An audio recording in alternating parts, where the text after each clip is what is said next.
Welcome to the Christian Woman Leadership Podcast, where we hope to inspire you to embrace your God-given gifts, skills, and passions in order to lead with confidence. We want you to remember that you are fearfully and wonderfully made in the image of God, and you are fully loved by Him.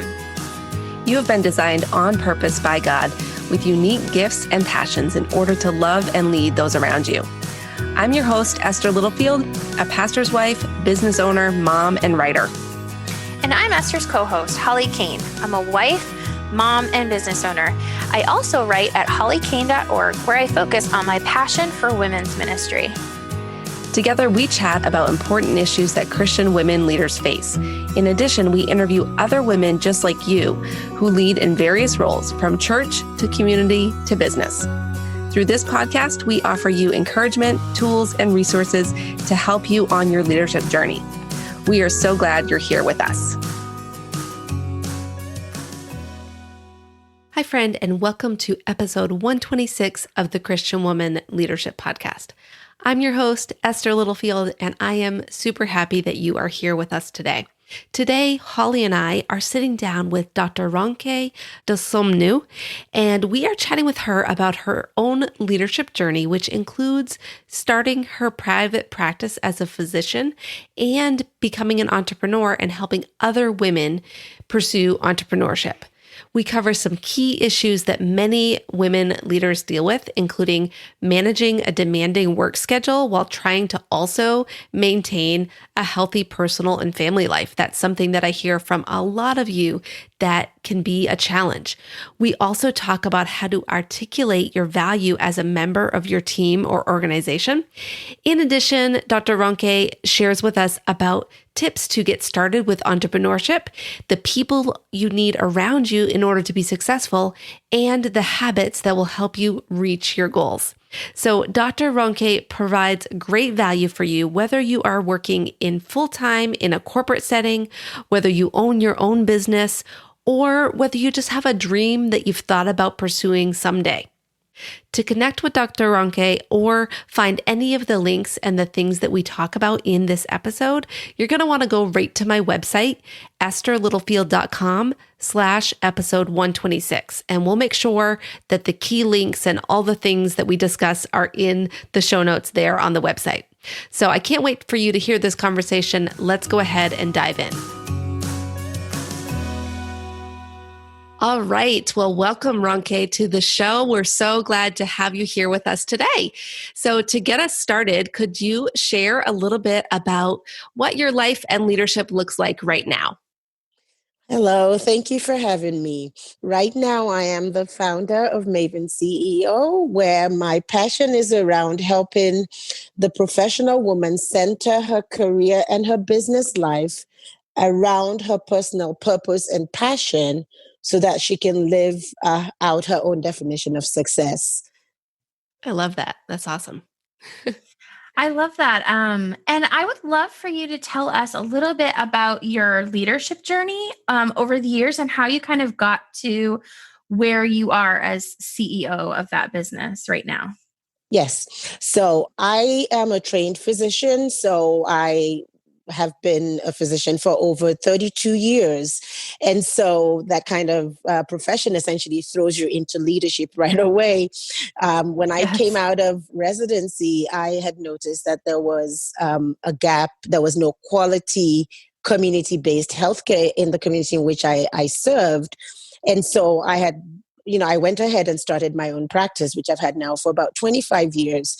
In doing that, I automatically also became a business leader because I not only had to hire people and train them, but I also had to inspire and motivate my patients and their parents to lead healthier lives, preventive medicine, to encourage them to get vaccinated, and all kinds of things that doctors do, which automatically put you in a position of leadership. So that was where I started. After doing that for many years, I decided to do something different. I'm a multi-passionate woman, so I'm always looking for the next thing. I did go into corporate America, where I worked in the pharmaceutical industry, and also quickly rose to leadership, managing a team of about 10 physicians. After that, I stayed in pharmaceutical, but I prefer the entrepreneurial route. So I stayed as a consultant in the pharmaceutical industry, started many different businesses, and have just continued in that role of leading either professionally in industry, in a career, or as a business owner, or as the founder of the new business where I actually help women to do the same thing. Mm. I love that you mentioned that you're multi-passionate, because that's a phrase that we use often around here. And I think a lot of our listeners can resonate with that. So that's so interesting how you've kind of tried a lot of different things and continued to follow these different passions. I'd love to know, what are some of the leadership lessons that you've learned? You mentioned, graduating and becoming a doctor, like you kind of are thrown right into leadership right in that very first role. But what are some of the lessons that you've learned along the way in this journey? Very many lessons. I'll say that if I start at the very beginning, the very first lesson that I learned coming out of medical school and being looked at for the answers from a parent with a sick child, the very first lesson I learned was you need to be confident. If you don't believe what you're saying, no one else is going to believe you. So it was very important for me at that stage to know that I had been properly trained for the assignment that I had, but I needed to communicate in a way that was confident, so that person I was speaking to could actually take me seriously and follow my advice. So confidence is the first leadership lesson that I learned. The next one is that the way you treat people determines whether or not they want to follow you or not. So it was important to me that I treated people right. I saw a lot of leadership that I did not want to emulate, a lot of roughshoding over people, and that was not what I wanted to emulate. So I looked for people who were leading by example, who were leading by inspiring, who were leading by motivating. They would lovingly correct, but they would also inspire and motivate that person to do better. So those are the two lessons I can say have been paramount to me in my years in leadership. I love that, because I think, we talk about confidence a lot, and, how you treat people is definitely laced through, all of our conversations about vulnerability and integrity and all of those types of things. So, I love that. I love those answers, because I do feel like they are very foundational to leadership. And if you don't have that really good foundation, it's very hard to build some of those other skills on top of it. So you share that you're passionate about helping women maintain a healthy work-life balance. And I'd like to talk about that with you for a little bit. But this can be challenging for many women leaders because their work is often so demanding. So I'd love for you to kind of talk about what some negative effects are if someone does not have a healthy balance between work and family. Maybe some warning signs or something along those lines, about how it negatively affects. So, I recently wrote an article, and that was exactly what I was writing about. The reason why we work, there's a reason why we work. And I think if we start with the reason why we work, we can put everything else into better perspective. We work so that we can provide a living for our families. We work so that we can make an impact in the world. We work so that when we're gone, we can leave a legacy here on earth. So if we know that those are the reasons why we work, it makes it more pungent that we cannot afford to sacrifice that family on the altar of work. Work is to fit into our lives. Our lives should not have to fit into work. What I tell women leaders is that they need to be able to confidently demand the life-work balance that they want. No one is going to offer it to them. I actually believe that the current workplace was not designed for women. I am hoping that the recent pandemic with the upheaval and the chaos in the whole society will actually make a place where women can intentionally redesign that workplace. There's been a lot of renovation, a lot of patchwork being done to try and make women fit in, but at the foundation, it was not designed for women. So I really encourage women leaders, or even those aspiring leaders, to understand their value, the value they bring to the workplace. They need to work hard to show that value, but then they need to be able to articulate their skills, their talents, their value, the benefit of having them on board, and negotiate effectively for a work-life balance that suits them specifically. Mm. I want to get into more what that work-life balance might look like, but I'm really curious about what you just shared in terms of a woman being able to articulate her value and share, and negotiate with her employer. Do you have any tips or just insight on what are kind of the first steps for a woman who maybe is saying, okay, I think that I am not getting paid what I should be getting paid, or I think that I would like a different schedule, but I'm not feeling confident about going in and talking to my employer about this? Yes. So in my coaching sessions, what I encourage, the first thing I tell people to do is if you don't know your value, no one else will. So you need to do an inventory of your skills and experiences and write them down. What skills do you bring to the table? What unique value do you bring? What experiences? What have you contributed? What are your achievements? I find that women do not talk about their achievements enough. They're very shy to blow their own horn. But it's not a matter of pride. It's a matter of confidence. So you need to know who you are, what you bring, and what your value is. And once you're able to do that inventory of skills and experiences and achievements, then you can respectfully approach your boss and say, I need to have a conversation with you. This is who I am. This is what I bring. This is what I've done. And this is what I can offer. With this in mind, this is where I would like to go. What is missing? How can you help me get there? Because sometimes we also may have blind spots. There might be something that our bosses want that we're not necessarily doing, and we're doing other things that we think are of value. So it's important that that woman comes to her boss and says, what else? What are your expectations? And if I fulfill those, what does that look like for me? This is where I am trying to go. This is what I would like to do and like to have as work-life balance. How can you help me get there? Mm. I love that answer, but it makes me think. I have a kind of a deeper question. So the woman that you're kind of talking about sort of knows what she wants and what she doesn't want. But I as a woman who's been in the workplace, there have been times when I've been in a job and I've been like, this isn't working, and I don't know why. And I don't know what I actually do need. So if I wanted to ask a boss for something, I wouldn't even know what that is.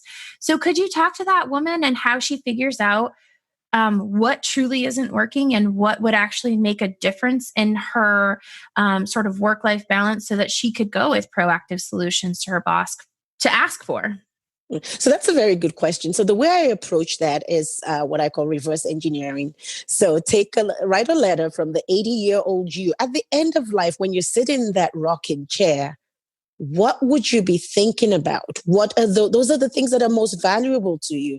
So write those down. If you can clearly see what you want the end to be, then you can draw a roadmap from where you are to where you want to go.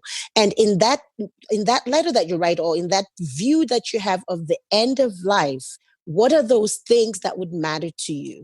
Would it be what would it be? Because for every woman, it's different. And once you can clearly articulate that and see that, then you can formulate a roadmap. That's so helpful. I love that perspective of going forward to look back and figure out where you need to go moving forward. So we've talked a little bit about this idea of balance and the staying healthy even when your work is demanding. So you're a physician. I know that physicians notoriously have a very demanding schedule and life, in terms of their work. So what are some strategies that women can take to stay healthy, even if their work is very demanding? Mm. So that's a tough question. This issue of not having enough hours in the day is a problem everyone goes through, especially women that have children and also have elderly parents. It's a tough place to be. I have to tell you that I think single moms are, the modern day heroes. I don't know how they do it. But one of the things that help is having a supportive partner. So you need to be able to have a good discussion with your partner. You guys need to figure out together who's doing what and how you can help each other. especially if you both have careers. And sometimes after you've gone through this and looked at it, it might be that you come to the decision that you can have it all, but maybe you can't have it all now. Those are decisions that people come to.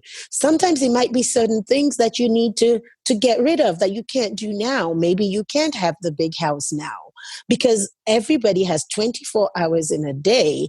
It's just a matter of priority. So you need to prioritize things that are really important. You need to put some other things on the back burner. You need to delegate some other things to people that can help you. Do not be ashamed to ask for help. I had a friend when we were in our 30s, and the one thing she told me is, I don't clean bathrooms. And I thought, that's really silly. And I thought, why wouldn't you clean bathrooms? And she told me, she's like, I earn a certain amount of dollars. Why would I spend that my hour when I could delegate to somebody else to do that task for better than I can do it and for cheaper than I can do it? So especially for women leaders, delegation is key. There's no shame in delegating. There's certain tasks you cannot delegate, but there are very many tasks that you should definitely delegate. Mm. I love that idea. I think women often feel like they have to do it all. And I love that conversation about giving women the freedom to delegate the things that they don't have to do. I mean, yes, everyone wants a clean bathroom, but it doesn't have to be done by you, So I totally appreciate that conversation. And for me, it would be dishes. I hate doing the dishes. One of the things that you do is help women move from employee to entrepreneur. But I'm wondering, would you say that entrepreneurship is for everyone? Or do you think that there are certain characteristics or prerequisites that someone should have before they consider making that change? Like, is there someone that it's just really not for? So I have a definition of entrepreneurship that's sort of different from the norm. I think entrepreneurship is for everyone because I think an entrepreneur is someone that finds a problem and provides a solution. If you're an entrepreneur, but you're employed by somebody else, I call you an intrapreneur. Intra, meaning you're inside of somebody else's business. But having an entrepreneurial mindset, which is finding solutions to problems, will take you very far, even as an employee. You should be the kind of employee that is looking to make that company better, that is looking to make that company profitable, that is looking at ways to make to market that company. Everything that you would do if it was your own business. If you work in someone else's business as if it was yours, you would do well. They would reward you with the flexibility that you want in your schedule, with the pay raise that you're seeking, and with promotions. Now, in terms of entrepreneurship, be owning your own business, I think that it's for more people than we realize. Maybe it's not for everyone at every stage, but it's for more people than we realize. So if we look at how society used to be, women used to be home with the children, but they were not home doing nothing. They were home selling the farm produce. If the husbands were farmers, then they would be the ones taking the produce to the market. So they were traders. But the kind of business that women traditionally were involved with were the kinds of business that did not separate them from their families. So they could work alongside their children. They could take their kids to work with them. They could work at the hours that were suitable. And I think that for most women, that is the ideal. Being able to work in a business or at a job where the hours don't conflict, where it is in tune with what you want to do with your family. I came to a realization when my first daughter was starting high school, and I thought, when I woke up one day and I thought, wow, in 4 years she's going to be out of the house. And I kept thinking, there's so much more I want to imbibe into her before she leaves. And I only have 4 years. So I think that if I had looked at this years earlier when she was born, not 4 years into college, then I would have done a better job of preparing her. So I think it's really important that women look at entrepreneurship differently. And with it today, more than ever, there are so many tools that can be used. The internet is fabulous. People can do things online. People can even work in a job from home. can work from home. You can work around your kids' schedule. You can put the kids to bed and then go back on your computer. You can sell online. You can do all kinds of things. This is a brand new world where the possibilities are limitless. Yeah, it's so true. And I used to think, when I worked full time, I had this idea in my head that I wanted to be a stay-at-home mom. It was kind of like the thing that everybody around me did when they had kids. And so I had it in my head that that's what I wanted. And then I got to that point and I was like, wait a minute, I got to do something else. I got to be doing something on the side, so I had my blog and then I had a business and it's evolved from there. So I think it's so true that a lot of us as women, we want to be able to invest. If we have children, we want to be able to invest in our kids and be there for them, but we also want to pursue some of these passions and some of the God-given gifts and skills that we have to make an impact in the world. So for that woman who maybe is, in an employee situation, she may be working full-time or part-time, but she has this idea or this dream or, just an inkling of something that maybe she would like to do and not be tied to that 9 to 5. What are some of the first steps that she can take to move towards that goal? That's a very good question. And I find that for most women, that's actually how they get into entrepreneurship. It's a gradual process.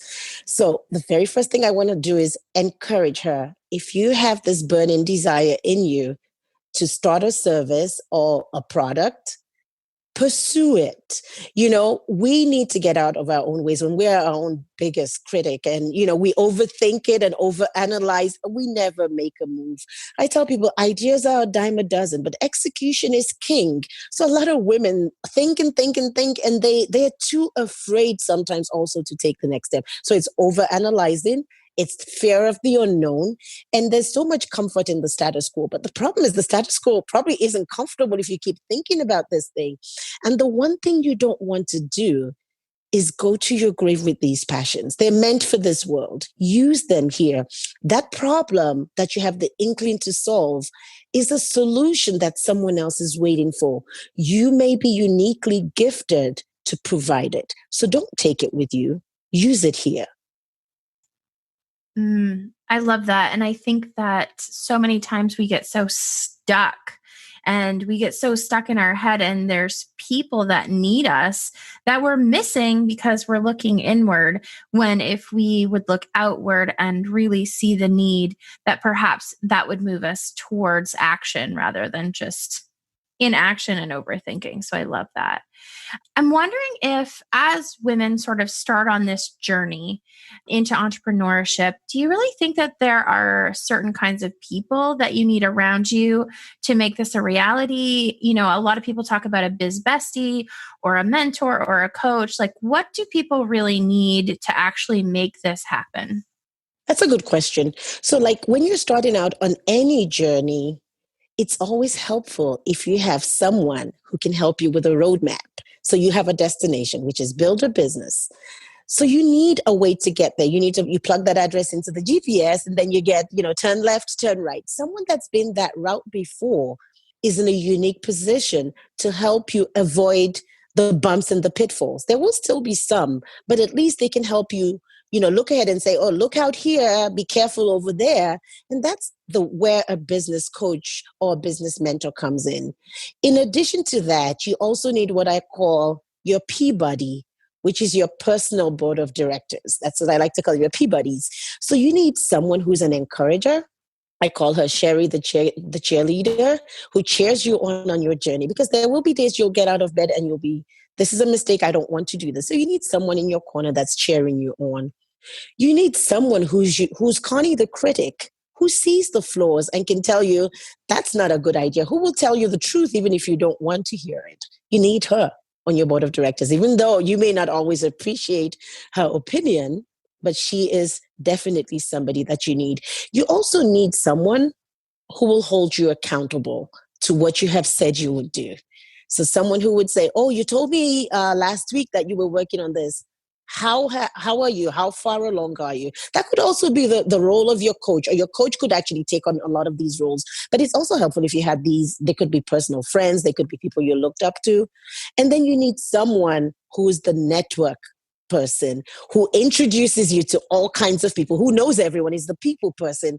If you go somewhere with this person, they'll say, oh yeah, this person can help you with marketing. This person, they know everyone. You need that person on your Peabody also. And then also I like Sean, the shameless promoter who blows your trumpet from the rooftop, who thinks you're the best thing since sliced bread, and tells everyone how wonderful your business idea is. So these are some of the people that you need on your personal board of directors. That's such an amazing idea. And I love that you've identified the specific people that you need. Holly and I sometimes joke that we are each other's marketers, and our marketing strategy is just, Holly is awesome, buy her stuff. So I don't know how well that works, but it's a fun joke that we have. So, all right. So one of the things that I sometimes hear from the women in my community is, they've reached a certain age. Maybe they're in their middle age or even later ages, but they still have this idea. They still have this dream. And maybe they're at the point where their kids are out of the house now and they're kind of in this new phase of life, but they almost feel like it's too late to get started, right? On this dream or this idea. So what do you have to say to someone who maybe is in that phase of life? Oh, I love that phase of life, because that's the phase of life that I'm in. But, more than that, middle age, actually research and statistics have shown that businesses started by people at this stage of life have better chances of success. So I'll tell you why. So in middle age, you have more experience than you can imagine. A lot of the things that you've learned along the way, which you think are of no value, actually come in really handy. You know how to manage people. You know how to speak to people. You know how to go out there. You have a little bit more confidence in who you are. You've built a huge network from your years working. You know a lot of people. And these people that you know will be your first clients. They will be the ones to buy from you. Also, you have more time and more time and more money. You don't have as many expenses. You can devote some of your savings to this idea. You also have more time on your hands because you don't have children at home. And also, at this point in life, you're actually very clear. There's so much more clarity about who you are and what you want. And so it's a better time. It's the best time, if you ask me, to actually start a business venture. Yeah, I love that encouragement, because one of the things that I always like to say to people, it's never too late. If you have a dream, there's always time to pursue it. And even if, you start pursuing a dream and then a week later, something happens and you're gone off this earth, you spent a week going after something that, God had planted in you. So I totally love that. One of the things that I would love to talk about is, we talked about work-life balance before, and we talked about the transition from employee to entrepreneur. But one of the things that I've seen happen and I've kind of experienced as well is when I made that transition, when I'm an employee, I have certain hours that I'm working. And so it's really easy to segment life. But when you become an entrepreneur, so many things change. And, now you have the weight of an entire business on you, and the work-life balance can really get out of whack. So I'm wondering is how you help women maybe change their mindset or do some deeper work than just working on their current circumstances, so that work-life balance is something that they strive for at all times, even though they're in the business building phase. Does that question make sense? I know I kind of circled around it a little bit. It does. It does. And I think you're alluding to the fact that being an entrepreneur is an all-consuming job. It's a 24/7 job. It's not a 9 to 5. Mm-hmm. So the very first thing I say to that is that it really does help if the business you're working in is your passion. Then it does not feel like work. Mm-hmm. However, if you have a family, you must not allow the business to take over your family life. So scheduling is really important for the entrepreneurial woman. You need to find time for everything. You need to schedule. You need to, I like to say, start with 1 hour earlier than the rest of your household, where you can actually have time for yourself to pray, to meditate, to focus, to schedule, and to plan the day ahead of you. That actually sets a good tone and also to learn something. So I love podcasts because, exercise, podcasts, meditation, prayer, and just spending time working on yourself for the first hour of the day. And that sets the tone for the rest of the day. You should also schedule time to mindfully be with your family, where you're not multitasking, where you're actually actively listening, and actively participating with family activities or those things that matter the most to you. Because like I said in the beginning, the reason we go into our careers or into our business is ultimately to be able to fulfill the commitments that we have to ourselves and to our family. So it's really important to schedule. It's important not to waste time, because sometimes, we get online. So you need to redeem the time. Time is really the issue. So it's planning successfully to be able to have that time with family that's meaningful, so you can work around your schedule, but you need to plan it, because even as an entrepreneur, it's 24/7, like I said. Yeah. And I think that's one of the challenges for those of us who are moms and business owners, because it feels like the work never stops. There's always more to do, whether it's at home with your family or with your work. And often I hear more from women who feel like it's hard to turn their work off because they are so passionate about it, right? They are Yes. wanting to do it. Sometimes they actually want to do it more than they want to do the dishes, like Holly was saying. I think there are some habits, and you kind of mentioned a few of these ideas, but I'm wondering if there's any more that you want to expand on that can help us to be successful in our business and entrepreneurial endeavors. Are there any specific habits that you use or that you teach your clients to be able to maybe have that consistency or those schedules and just be more successful in their business endeavors? Yes, so definitely for me, planning is a big thing, because when you have many things going, anything that doesn't get scheduled doesn't get done. And that's essentially what tends to happen to our family times. We don't put it on the calendar, so, it sort of gets not done.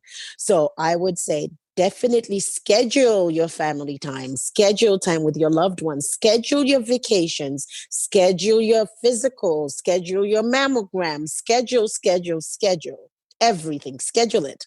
Review the schedule. If there's anything that you did not accomplish, reschedule it, but get it done. And when you schedule, don't just schedule for a day, schedule for a time. So you need to be very conscious and say, okay, this is going to get done at this time. It's very helpful also if you have an overriding calendar where you have your family activities, your kids' PTA meetings, or all of that should be part of the schedule that you have. So your business schedule and your personal schedule and your family schedule have to all overlap. I like vision boards. I didn't like vision boards till about a few months ago when I actually did one. And before, I thought they were very frou-frou. I'm not a very creative kind of person, so I don't draw, I don't color, I don't paint, I don't do all of those things. I didn't think I needed a vision board. But the more you see what's important to you, the more you want to do it. So sometimes out of sight is out of mind. If you have it before you, you tend to be a little bit more proactive in making these things happen. So I like to divide life into 9 F's. So the first 3 are family, faith, family, and friendships. So these all revolve around relationships. And I think those are the top 3 ones. And then you have fun, fitness, which, fitness also encompasses our health so fun, fitness, and then we talk about finances. We talk about, 7, did I say 9? So fun, fitness, and, I missed one. Fun, fitness, finance. So money is important. It's not everything, but it helps the world go around. It helps us buy clothes and helps us pay our mortgage. And the 7th F is future. And like I said before, the vision board helps you to plan from the future backwards. So if you get your faith, your family, and your friendships, your relationships in order, then fun, fitness, and finances are your next 3 F's. And you're planning a future, living your life today with a view to the impact and the legacy that you want to live is really the way I like to do it. I love that. I feel like with the 7 Fs and the board of directors, like I feel like there's a book forming here. I feel like you could write a book here. I should. You should. So I love that you talk about faith, family, friendships, and I would love for you to kind of give us some insight on how your faith has impacted your leadership and business journey. Mm. So for me, I feel, I know actually, not just feel, I know that I'm here for a purpose. I know that I am uniquely made to fulfill a particular role. And that fuels me to go forward each day and not to be lazy or just sit back, because I know also that my time is limited. I know I have a purpose. I know I have a role. I know I have things that I'm here to do. And so it fuels me to get up every day and do it. And I know that that purpose overarchingly is to influence people. So faith plays into relationships. So my primary purpose is not to do these things just to do them, but it's actually to have impact on the lives of my family and my friends that are here. So I'm here to serve them. I'm here to help them. I'm here to mentor them. I'm here to start businesses that help them, or to help them start businesses that help other people and multiply the impact that I can have. And really for me, that is the reason why this current business that I have, Maven CEO, is the one about which I am most passionate. As one person, I can only start so many businesses, but as a business coach, I can multiply my impact and leave a legacy when I'm no longer here. Yeah, that's beautiful. And I think that idea of legacy really resonates with, most of our listeners, because we do want to make an impact. If we are living out our faith as believers, and we're wanting to see people change and have their lives transformed by Christ, then we know that's about not just what we do here, in the temporary. So it's about an eternal difference. So, one of the things that we talk a lot about, and you already mentioned this, and we always like to hear from our guests, we talk about the fact that leaders are learners. And so you mentioned that you enjoy learning, you enjoy listening to podcasts. So we'd love to hear, what is something that you are learning currently, maybe a book or podcast you listened to recently, or just a lesson God has taught you that you would want to share with our audience. I'll tell you something that I just learned in the last few months. I learned about something called imposter syndrome. I didn't know it existed. Obviously, it's something that's talked about a lot. And I may have encountered it, but I didn't know it had a name, you know. And I have learned that it is real, and it is really common among women leaders. So for some reason, a lot of women leaders feel like they don't belong, or they shouldn't be where they are, or they shouldn't have a voice. And I'm not sure if this is a problem among Christian women leaders also, but I have heard of this a lot. And so I've been reading and looking a lot into this. Personally, it isn't something that I thought that I experienced, but if I do go back in my experiences, there were times that I felt, I don't look like everyone else. I shouldn't be in this room. I should be quiet if I'm in this room. So it is something that society throws at us. And maybe it's something even in the nature of man. It's the shame of inadequacy. And it's something that I'm learning is affecting a lot of women. And it's something that we probably do need to talk about. And I want to continue to learn about it. Mm. I love that. I think that as we sort of come across things that seem to be a popular discussion, we kind of enter into it and then sort of realize how it has affected us, or how it has been a part of our journey in the past. So I love that you're learning about that and really sort of encouraging people in those places and that sort of thing. So as we wrap up, I would love for you to let our listeners know what is the best way that they can connect with you. If you have anything you'd like to share with our audience or anything along those lines, we'd appreciate it. Yes, thank you so much. So the best way to reach me is at my email, which is info@mavenceo.com. Maven is spelled MAVEN CEO.com. We are on Instagram, Maven CEO, on the Facebook page. Those are the best ways to reach me. And I want to encourage you that if you have a need to balance, which we all do, your career with your life, start taking steps towards it. Tomorrow is not guaranteed.